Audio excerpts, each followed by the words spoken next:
Venezuela investiga opositores por presunta corrupción. El fiscal general de Maduro acusa a Guaidó de ser el autor intelectual de una trama de malversación de fondos con la ayuda de militares exiliados en Colombia. Una controversia por supuesta corrupción envuelve a Juan Guaidó, jefe del Parlamento y reconocido como presidente interino de Venezuela por más de medio centenar de países.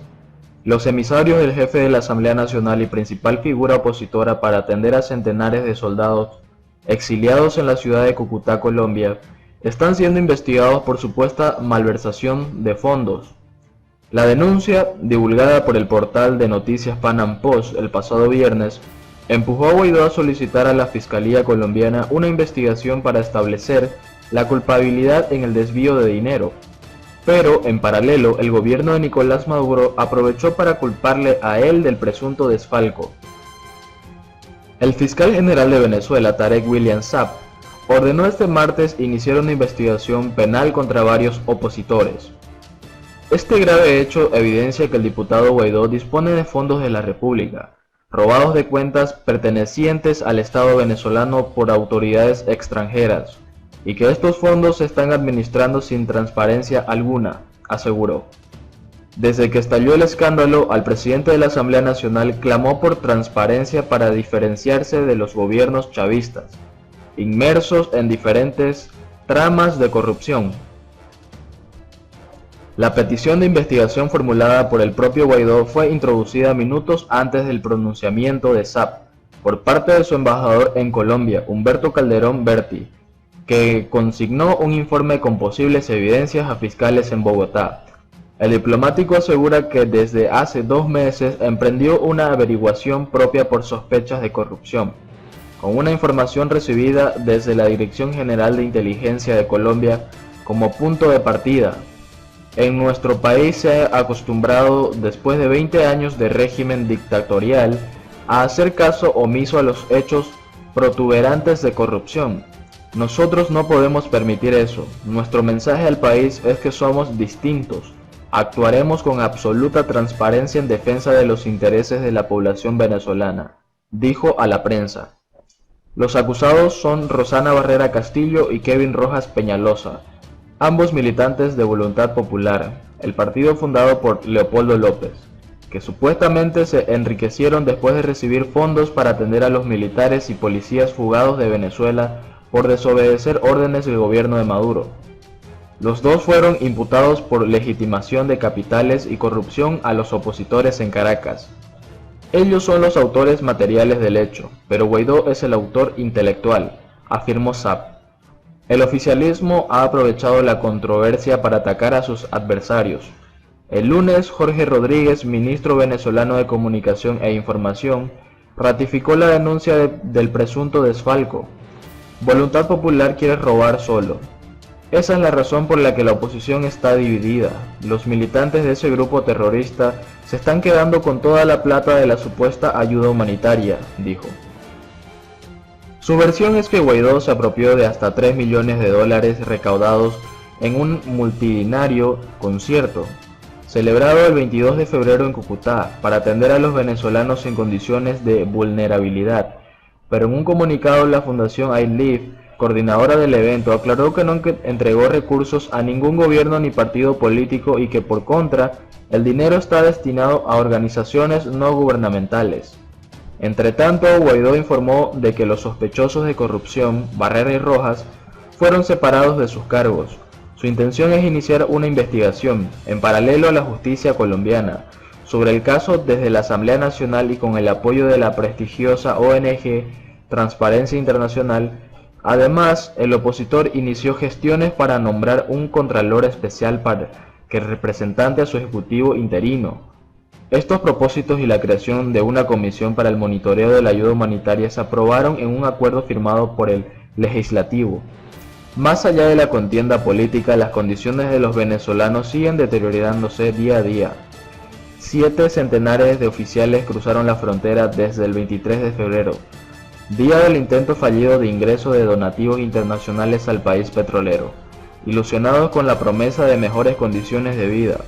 En Cúcuta se alojaron en 7 hoteles, 2 de ellos pagados por Guaidó y el resto por el gobierno colombiano y la Agencia de Naciones Unidas para los Refugiados. Desde entonces, sin embargo, ya se han producido 2 desalojos por deudas. La inestabilidad han provocado que muchos disidentes, acompañados por sus familias, decidieran abandonar Colombia hacia inciertas rutas, pero todavía otras permanecen en un limbo. El lunes, 8 de los desertores de la Fuerza Armada de Venezuela comenzaron una campaña en la plataforma GoFundMe para recaudar miles de dólares que le permitan viajar con sus familias a Chile e instalarse durante el primer mes.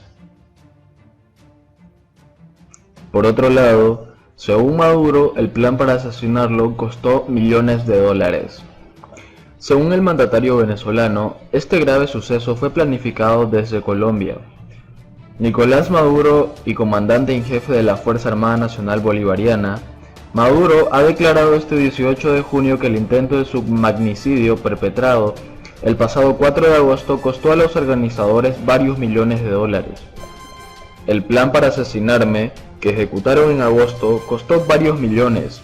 Se habla de 20 millones de dólares, ha aseverado el mandatario. Una parte de este dinero, unos miles de dólares, fue gastado por los autores materiales del atentado, ahora presos y condenados, en explosivos y elementos tecnológicos. El resto de los millones de dólares quedó en Bogotá, en manos del criminal, homicida y asesino, quien más temprano tendrá que estar en las cárceles venezolanas, buscado, como debe ser, por la justicia venezolana, dijo en referencia al opositor Julio Borges. Maduro hizo estas declaraciones en el Teatro de la Academia del Ejército Bolivariano, donde se celebró un acto solemne de entrega de presillas y capones a más de 300 oficiales y profesionales de la Casa Militar ascendidos. También agradeció a estos efectivos su valentía y el profesionalismo demostrados por haber frustrado el magnicidio, según el mandatario. Este grave suceso fue planificado desde Colombia y, de no ser evitado, pudo haber alterado en sentido negativo al curso de la historia venezolana. Venezuela habría enviado 7.4 toneladas de oro hasta Uganda en un avión ruso para ser procesado y luego exportado a Oriente Medio, según el diario The Wall Street Journal. En medio de una crisis económica y política sin precedentes, Nicolás Maduro habría vendido unas 7.4 toneladas de oro de las reservas soberanas del país, valoradas en 300 millones de dólares, para refinarlo en África y así evitar las sanciones estadounidenses, según publicó el diario. Venezuela habría enviado el metal precioso hasta Uganda en un avión ruso. La carga, identificada como propiedad del Banco Central del país caribeño, iba a ser refinada y exportada a Oriente Medio, según fuentes diplomáticas y policiales de ambos países citadas por la publicación estadounidense.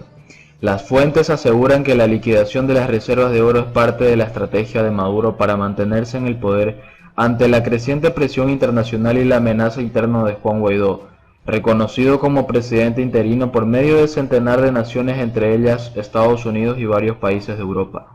Aunque Estados Unidos impuso sanciones a la venta de oro a finales del año pasado, el gobierno de Maduro habría seguido vendiendo en secreto el metal precioso, como muestran 2 envíos de 3.8 y 3.6 toneladas a Uganda con Turquía como destino final. Como agente intermediario actuó la firma Goetz Gold, radicada en Dubái, aunque la compañía aseguró que dicha carga no fue enviada a Ankara. Oro perdido, mientras que el primer lote desapareció. El segundo cargamento fue intervenido por la policía ugandesa, que identificó los lingotes con etiquetas que certificaban su procedencia venezolana y fechados en la década de 1940 del siglo pasado. Sin embargo, el fiscal general del país africano ordenó la liberación de la carga 3 semanas después de su incautación. El rastro se perdió desde entonces. No se trataría de la primera operación con oro realizada por Maduro. En enero, Venezuela habría vendido unas 20 toneladas, según denunció el opositor José Guerra, economista del Banco Central. Esto hizo que el asesor de seguridad nacional estadounidense John Bolton advirtiera a Turquía y Emiratos Árabes de que no compraran a Venezuela estos bienes robados al pueblo venezolano por la mafia de Maduro. Y también, por supuesto, también colapsa su industria petrolera, que sobrepasa las fronteras de Venezuela, y mientras algunos países tratan de ganar los espacios que ha perdido PDVSA, otros padecen con fuerza los coletazos de la crisis venezolana. También su producción petrolera de Venezuela era de 3.5 millones de barriles diarios y en la actualidad ronda los 800.000 barriles. El desmantelamiento de Petróleos de Venezuela PDVSA tras 2 décadas de desmanez en favor del proyecto político que Nicolás Maduro intenta seguir imponiendo ha tenido un costo altísimo para la economía venezolana, que suma 6 años de recesión.